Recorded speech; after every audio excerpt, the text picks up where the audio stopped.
ಗ್ರಾಮಾಂತರ ಲೋಕಸಭಾ ಕ್ಷೇತ್ರದ Lok Sabha ಸದಸ್ಯರಾದಂಥ doctor CN. Manjunath ಅವರ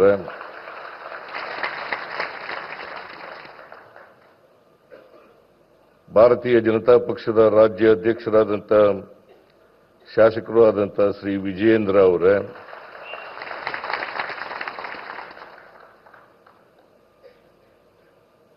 ಈ ಸಮಾರಂಭದಲ್ಲಿ ಭಾಗವಹಿಸಿರ್ತಕ್ಕಂಥ ಆತ್ಮೀಯ ಮಹಿಳೆಯರೇ ಮತ್ತು ಮಹನೀಯರೇ, ಮಾಧ್ಯಮದ ಸ್ನೇಹಿತರೇ,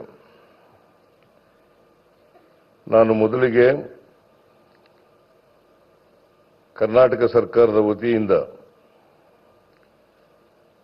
ಸನ್ಮಾನ್ಯ ಪ್ರಧಾನಮಂತ್ರಿಗಳಾದಂಥ ನರೇಂದ್ರ ಮೋದಿ ಅವರಿಗೆ ಬೆಂಗಳೂರಿಗೆ ಬಂದು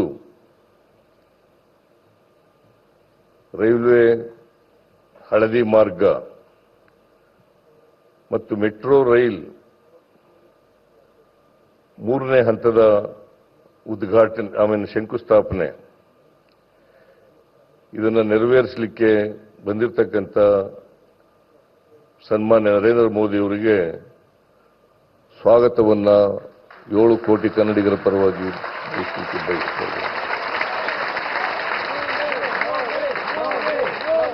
ಹಾಗೆಯೇ ವೇದಿಕೆ ಮೇಲಿರ್ತಕ್ಕಂಥ ಎಲ್ಲ ಆಹ್ವಾನಿತ ಅತಿಥಿಗಳಿಗೆ ಕರ್ನಾಟಕ ಸರ್ಕಾರದ ಪರವಾಗಿ ಸ್ವಾಗತವನ್ನು ಬಯಸ್ತಾ ಇದ್ದೇನೆ.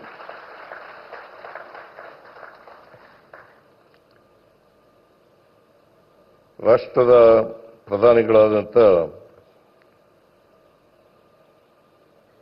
ನರೇಂದ್ರ ಮೋದಿ ಅವರು ಇವತ್ತು ಬೆಂಗಳೂರು ನಗರದಲ್ಲಿ 3 ಕಾರ್ಯಕ್ರಮಗಳನ್ನು ಹಮ್ಮಿಕೊಂಡು ಬಂದಿದ್ದಾರೆ. ಒಂದು ಹಳದಿ ಮಾರ್ಗದ ಉದ್ಘಾಟನೆ, ಮೆಟ್ರೋ ಹಳದಿ ಮಾರ್ಗದ ಉದ್ಘಾಟನೆ. ಎರಡನೇದು ಮೆಟ್ರೋ ರೈಲು 3ನೇ ಹಂತದ ಶಂಕುಸ್ಥಾಪನೆ. 4ನೇದು ಒಂದೇ ಭಾರತ ಎಕ್ಸ್ಪ್ರೆಸ್ ರೈಲುಗಳಿಗೆ 3 ರೈಲುಗಳಿಗೆ ಚಾಲನೆಯನ್ನ ಕೊಡ್ತಕ್ಕಂಥ ಕಾರ್ಯಕ್ರಮ.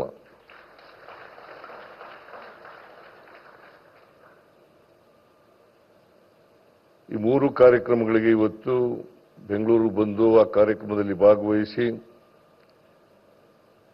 ಅವುಗಳನ್ನು ಉದ್ಘಾಟನೆ, ಚಾಲನೆ ಮತ್ತು ಶಂಕುಸ್ಥಾಪನೆಯನ್ನು ನೆರವೇರಿಸಿದ್ದಾರೆ. ನಿಮಗೆಲ್ಲ ಗೊತ್ತಿದೆ, ಬೆಂಗಳೂರು ಮೆಟ್ರೋ ಪ್ರಾರಂಭ ಆದದ್ದು 2005. ಮನಮೋಹನ್ ಸಿಂಗ್ ಅವರು ಪ್ರಧಾನಮಂತ್ರಿಯಾಗಿದ್ದಾಗ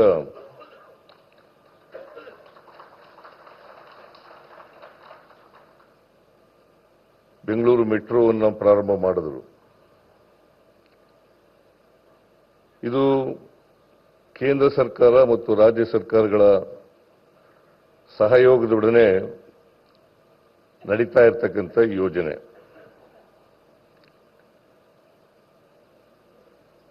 ಈ 2 ಕೇಂದ್ರ ಮತ್ತು ರಾಜ್ಯ ಸರ್ಕಾರಗಳ ಒಪ್ಪಂದ ಏನಪ್ಪಾ ಅಂತಂದ್ರೆ, ಈ ಯೋಜನೆಗೆ ಕೇಂದ್ರ ಸರ್ಕಾರ 50%,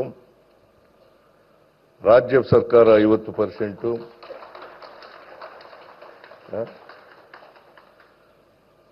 50% ಇದನ್ನ ಮಾಡಬೇಕು ಅಂತೇಳಿ, ಖರ್ಚು ಮಾಡಬೇಕು ಅಂತೇಳಿ ಒಪ್ಪಂದ ಆಗಿರ್ತಕ್ಕಂಥದ್ದು.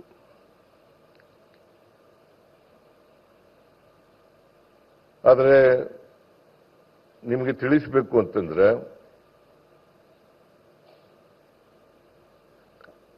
ರಾಜ್ಯ ಸರ್ಕಾರನೇ ಹೆಚ್ಚು ಖರ್ಚು ಮಾಡತಕ್ಕಂಥದ್ದು.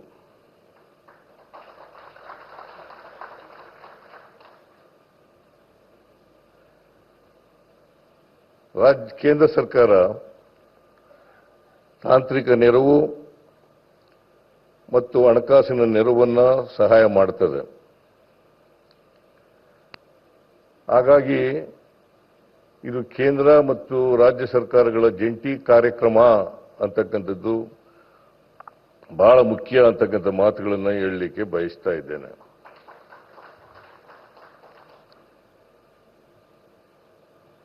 ಈಗಾಗಲೇ 96.10%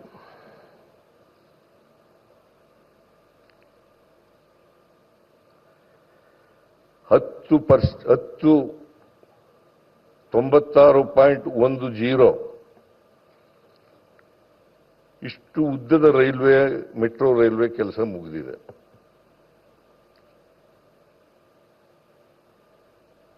ಇದಕ್ಕೆ ರಾಜ್ಯ ಸರ್ಕಾರ ಸುಮಾರು 25,387 ಕೋಟಿ ರೂಪಾಯಿಗಳನ್ನು ಖರ್ಚು ಮಾಡಿದೆ.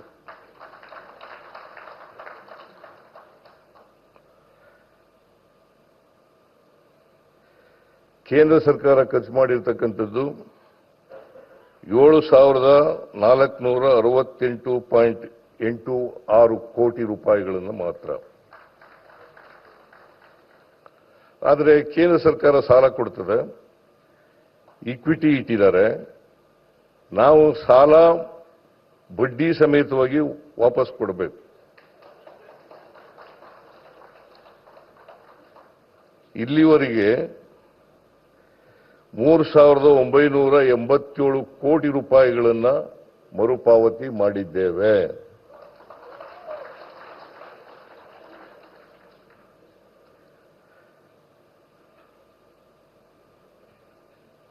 ಈ ಹಳದಿ ಮಾರ್ಗ ಇವತ್ತು ಉದ್ಘಾಟನೆ ಆಗಿದೆ.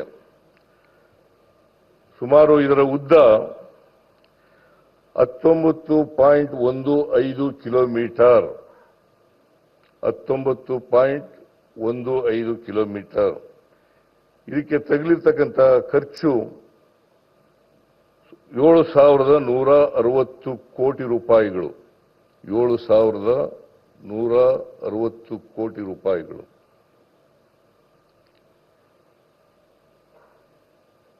ಇದರಿಂದ ಸುಮಾರು 3.5 ಲಕ್ಷ ಪ್ರಯಾಣಿಕರು ಪ್ರತಿ ದಿನ ಟ್ರಾವೆಲ್ ಮಾಡಲಿಕ್ಕೆ ಸಾಧ್ಯ.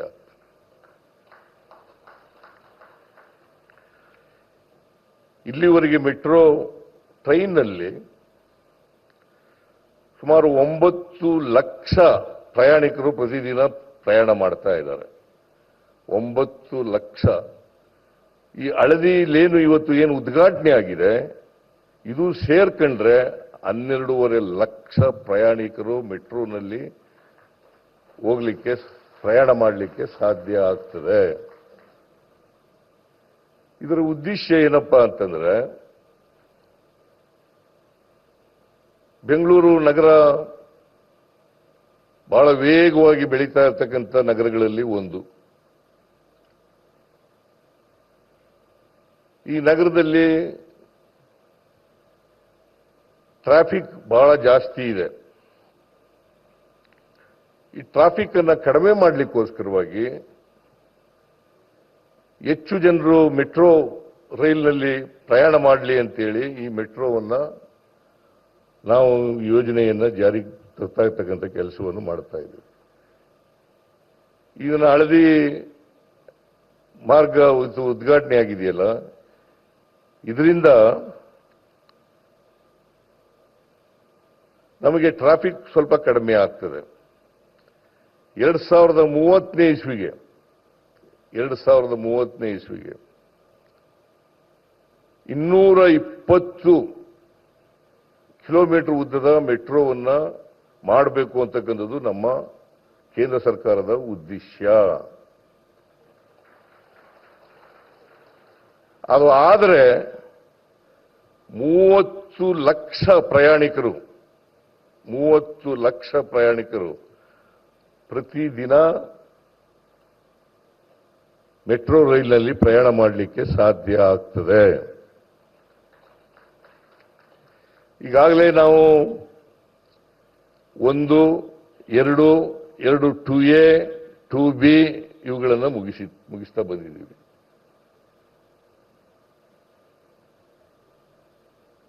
ಮೂರನೇ ಹಂತಕ್ಕೆ ಇವತ್ತು ಶಂಕುಸ್ಥಾಪನೆ ಆಗಲಿದೆ.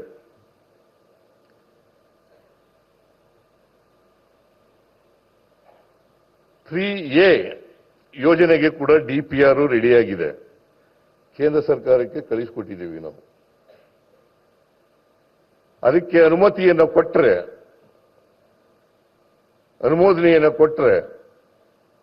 ಅದನ್ನು ಕೂಡ ಶುರು ಮಾಡಲಿಕ್ಕೆ ಸಾಧ್ಯ ಆಗ್ತದೆ. ಆಮೇಲೆ ಮೆಟ್ರೋ 4ರಲ್ಲಿ 53 ಕಿಲೋಮೀಟರ್ ಉದ್ದ ಇರ್ತಕ್ಕಂಥದ್ದು, 53 ಕಿಲೋಮೀಟರ್ ಉದ್ದ ಇರ್ತಕ್ಕಂಥದ್ದು. ಅದು ಆದರೆ 1, 2, 2A, 2B ಮತ್ತು 3 ಹಂತ 3, ಹಂತ 3ನೇ ಎ ಆದರೆ 4ನೇದು ಕೂಡ ಆಗತ್ತೆ ಅಂತಕ್ಕಂಥ ಇದನ್ನ 2030 ಒಳಗಡೆ ಮುಗಿಸಿ 2030 ಒಳಗಡೆ ಮುಗಿಸಿ ನಾವು 30 ಲಕ್ಷ ಪ್ರಯಾಣಿಕರಿಗೆ ಮೆಟ್ರೋ ಟ್ರೈಲ್ನ ಉಪಯೋಗವನ್ನು ಮಾಡಿಕೊಡ್ತಕ್ಕಂಥ ಕೆಲಸವನ್ನು ಮಾಡ್ತೀವಿ. ಇದರಿಂದ ಬೇಕಾದಷ್ಟು ಟ್ರಾಫಿಕ್ ಪ್ರೆಷರ್ ಇದೆಯಲ್ಲ, ಆ ಒತ್ತಡ ಇದೆಯಲ್ಲ, ಆ ಒತ್ತಡ ಕಡಿಮೆ ಆಗಲಿಕ್ಕೆ ಸಾಧ್ಯ ಆಗ್ತದೆ. ಇದನ್ನು ಕರ್ನಾಟಕ ಸರ್ಕಾರ ಮಾಡ್ತದೆ ಅಂತಕ್ಕಂಥ ವಿಶ್ವಾಸ ನನಗಿದೆ.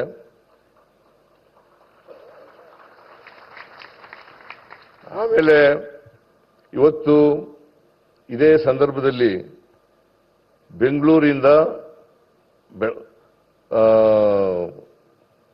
ಬೆಳಗಾವಿಗೆ ಟ್ರೈನ್ ಕೂಡ ಒಂದೇ ಭಾರತ್ ಎಕ್ಸ್ಪ್ರೆಸ್ ರೈಲು ಆಗಿದೆ. ಅದನ್ನು ಕೂಡ ಇವತ್ತು ಚಾಲನೆ ಮಾಡ್ತಕ್ಕಂಥ ಕೆಲಸವನ್ನು ಮಾಡಿದೆ. ಇನ್ನೂ ಒಂದು ಅಮೃತಸರದಿಂದ ಶ್ರೀ ಮಾತಾ ವೈಷ್ಣವ ದೇವಿ, ಆಮೇಲೆ ನಾಗ್ಪುರದಿಂದ ಪುಣೆವರೆಗೆ 3 ಒಂದೇ ಭಾರತ್ ಎಕ್ಸ್ಪ್ರೆಸ್ ರೈಲುಗಳಿಗೆ ಪ್ರಧಾನಮಂತ್ರಿಗಳು ಚಾಲನೆಯನ್ನು ನೀಡಿದ್ದಾರೆ. ಇದರಿಂದ ಹೆಚ್ಚು ಅನುಕೂಲ ಆಗ್ತದೆ ಅಂತಕ್ಕಂಥ ಮಾತುಗಳನ್ನು ಈ ಸಂದರ್ಭದಲ್ಲಿ ಹೇಳಲಿಕ್ಕೆ ಬಯಸ್ತಾ ಇದ್ದೇನೆ. ಆದರೆ ಒಂದು ನಮ್ಮ ರಾಜ್ಯನೂ ಕೂಡ ಹೇಗೆ ಮಹಾರಾಷ್ಟ್ರ ಮತ್ತು ಗುಜರಾತ್ ರಾಜ್ಯಗಳಿಗೆ ಹೆಚ್ಚು ಒತ್ತು ಕೊಡ್ತೀರಿ, ಹಾಗೆಯೇ ಕರ್ನಾಟಕಕ್ಕೂ ಒತ್ತು ಕೊಡಬೇಕು ಅಂತಕ್ಕಂಥ ಮನವಿಯನ್ನು ಪ್ರಧಾನಮಂತ್ರಿಗಳಲ್ಲಿ ಮಾಡಲಿಕ್ಕೆ ಬಯಸ್ತಾ ಇದ್ದೀನಿ. ಏನು ನಗ್ತಾ ಇದ್ದಿಲ್ಲ